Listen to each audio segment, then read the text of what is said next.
തൃശ്ശൂരിൽ നിന്നാണ് ഒരു പ്രധാനപ്പെട്ട വാർത്ത വരുന്നത്. ബിസിനസ് ഇടപാടുകളെ ചൊല്ലിയുള്ള തർക്കം. അതിനെ തുടർന്ന് യുവാവിനെ കാറിന്റെ ബോണറ്റിൽ കിടത്തി അപകടകരമായ തരത്തിൽ വാഹനം ഓടിച്ചു. കുറ്റൂർ സ്വദേശി ബക്കറിനെതിരെയാണ് കേസ്. ആലുവ സ്വദേശി സോളമനെയാണ് ബോണറ്റിൽ കിടത്തി അപകടകരമായ രീതിയിൽ വാഹനം ഓടിച്ചത്. സോളമന്റെ വാഹനം ബക്കർ കൈക്കലാക്കിയിരുന്നു. ഇത് തിരിച്ചെടുക്കാനായി എത്തിയപ്പോഴാണ് വാഹനം സോളമനെ ഇടിച്ചുകൊണ്ട് മുന്നോട്ട് പോയത്. ദൃശ്യങ്ങൾ കാണാം.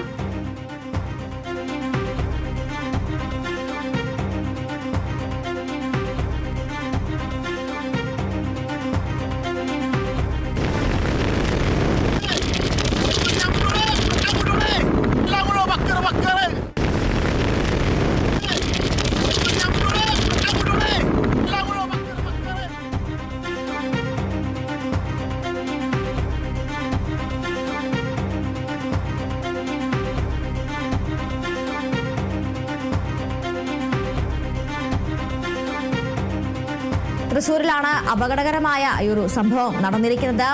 ബിസിനസ് ഇടപാടുകളെ ചൊല്ലിയുള്ള തർക്കത്തെ തുടർന്നാണ് യുവാവിനെ കാറിന്റെ ബോണറ്റിന് മുകളിൽ കിടത്തി അപകടകരമായ തരത്തിൽ റോഡിലൂടെ വാഹനം ഓടിച്ചുകൊണ്ടു പോയത്. കുറ്റൂർ സ്വദേശി ബക്കറിനെതിരെ സംഭവത്തിൽ കേസ് എടുത്തിട്ടുണ്ട്. ആലുവ സ്വദേശിയായ സോളമനെയാണ് ബോണറ്റിന് മുകളിൽ കിടത്തിക്കൊണ്ട് അപകടകരമായ രീതിയിൽ വാഹനം ഓടിച്ചത്. ഈ സോളമന്റെ വാഹനം ബക്കർ കൈക്കലാക്കിയിരുന്നു. അത് തിരിച്ചെടുക്കാൻ വേണ്ടി സോളമൻ എത്തിയപ്പോഴാണ് വാഹനം ഇടിച്ച് സോളമനെ ബോണറ്റിന് മുകളിൽ കിടത്തിക്കൊണ്ട് മുന്നോട്ട് പോയത്.